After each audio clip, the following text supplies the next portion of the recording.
Hi guys, thank you for joining. My name is Nander, and today I want to talk to you about social perception.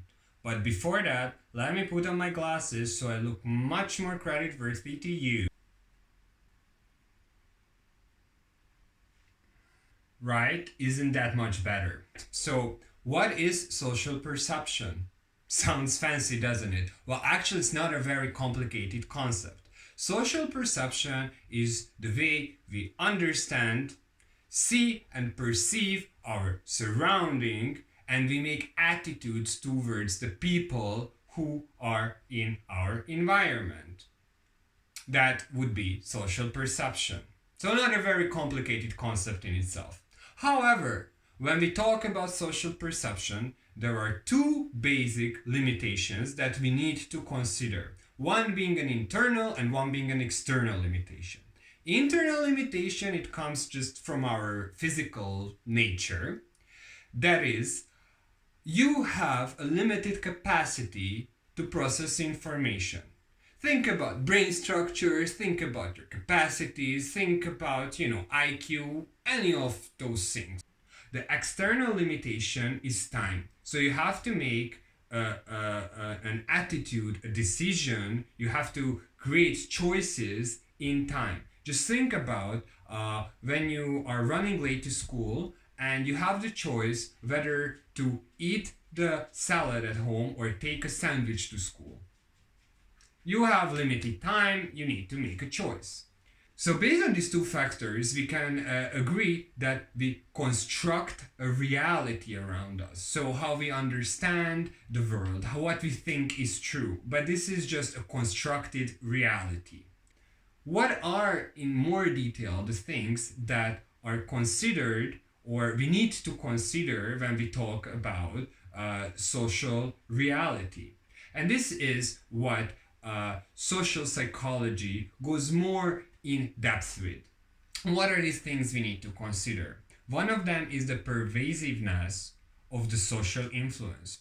So there are certain groups or individuals whose opinion I care about more, and there are some people whose opinion I care about less.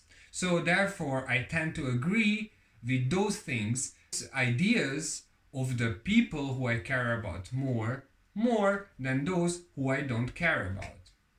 An example for this is, for example, my father said to me that it's a man's job to open the door in front of a woman.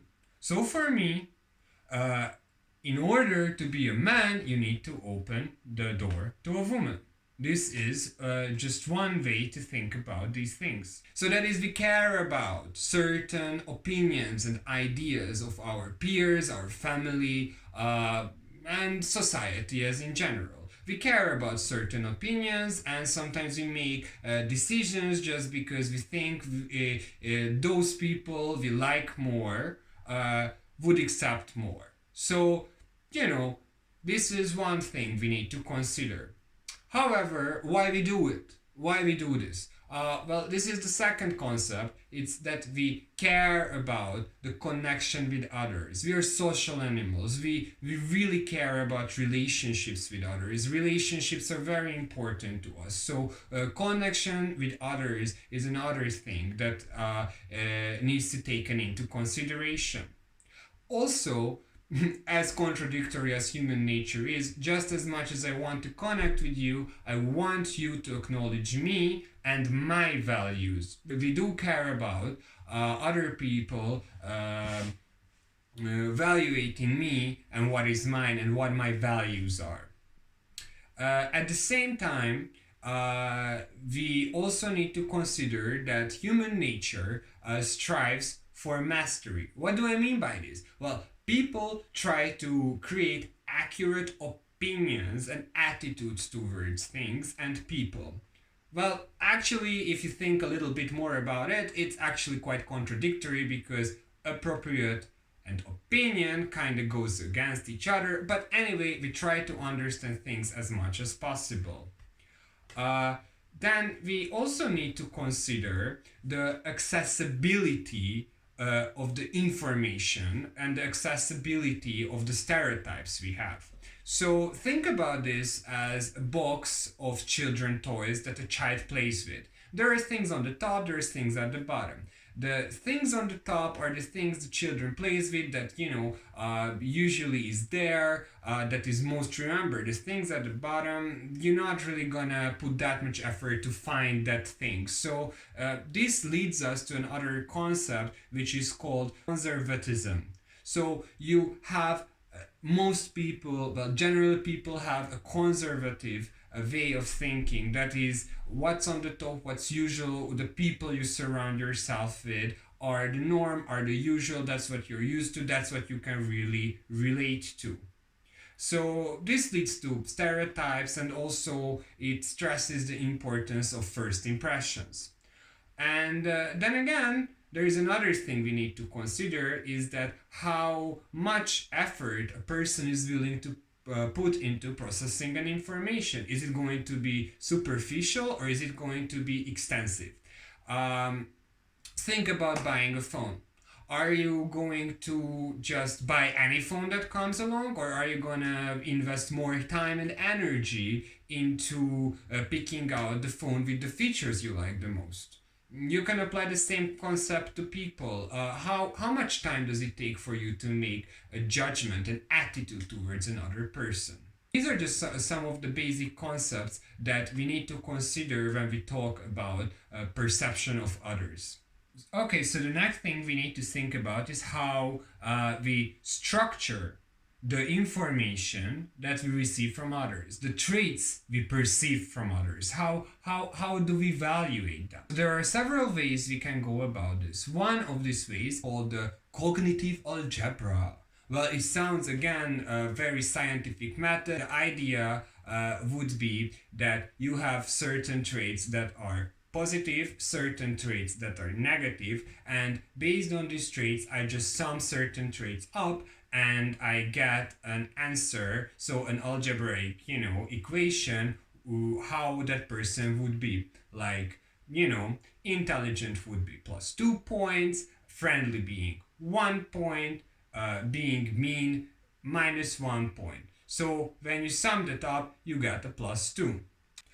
This theory in its own has its own challenges and fallacies, as first of all, some of the traits you perceive are not conscious, some of the traits are not necessarily as important as some others. Also, the timing and the order you receive this information is very influential. There are variations of this method. However, this is a very reductionist and a very simplistic way of thinking about attitude formation. There are different ways we can approach the way of structuring the information received from other people. One would be the segregation of information. So we categorize the information received from other people. Like, what are those traits? Are they intellectual or are they practical skills? And you segregate this information. Or we can also structure them in a way: is it an internal trait or an outside trait? Is it how someone looks, or is it an internal value? Regardless of these approaches, we do need to realize that there is a hierarchy of traits. Based on empirical research, we can see that certain traits are more central and some traits are more peripheral. This is incorporated in the configural model, which talks about what are the central traits and what are the peripheral traits. And the central traits are more important to the individual than the peripheral ones. Based on some empirical research, it was concluded that warm and cold are the most common central traits. For example, if I tell you that the person is kind or intelligent, you have a positive value towards that person. But if I tell you that this person is very intelligent but cold, or very intelligent but warm, you again change your idea about that person, which is linked again to the social likeliness, so the social factors. And apparently those traits that are related to social interaction are valued much more in society. Then another thing we need to consider is the order we receive the information in. Timing seems to be very important. We can talk about the primary information and the primary effect and the recency effect. So primary effect being the first thing that you will tell me why something is good, going to be more important than the information I give you afterwards. So if I tell you this thing is good, and then I tell you, but at the same time it does this and this, you're gonna care more about it. Or if I tell you something is bad, but it's good for, you're gonna remember usually the primary information more. However, this effect really depends how familiar you are with the topic and again on the amount of effort and attention you're willing to put into this, which still makes it a very subjective way of analyzing data. Based on the information I have shared with you, we can see that most people, based on these factors, tend to have an implicit theory when it comes to judging other people. That is, based on all these factors, I have my own schema how I judge people. For example, I can think that all men like beer. And when I meet a man who doesn't like beer, it breaks up my schema. But it can happen. However, my basic schema is based on the lack of information, I will presume that all the men I meet likes beer. Though this might not be accurate, but then again, based on the first two limitations we talked about, I'm just going to fill in the blanks with this. Another concept that relates to this is the halo effect. The halo effect talks about the primary traits that I see in you will affect all the traits I see in you afterwards. So it seems to be that there is a halo around you. So I see all the other traits in respect to the first trait I seen you as. For example, if you walk in to the classroom wearing glasses, I will consider you more intelligent than if you are not wearing one. So regardless what comes after and whatever you say, I will still consider you more intelligent because you're wearing a glass. That's the so-called halo effect. The halo effect itself can be based on both attributes and also on status. For example, if somebody is going to make a comment on your diet, based on the fact that if it's in a medical facility and he's wearing a white cloak, or it's a person also waiting in the queue with you, you're going to credit the information differently just based on the fact of based on their social status. So this is the so-called halo effect. So thank you guys for watching. These were just some of the things I wanted to mention in respect of perception of other people. There are a lot of other topics that could be covered here, for example, biases and other theories. However, I think these were just the basic core ideas that social psychology deals with that you need to consider when you're talking about these topics. Hope you found some useful information in this, and if you want to indulge in more detail in a certain topic, let me know. I can send you some material regarding this or make another video on that topic. I hope you enjoyed it. Have a good day and see you guys. Bye.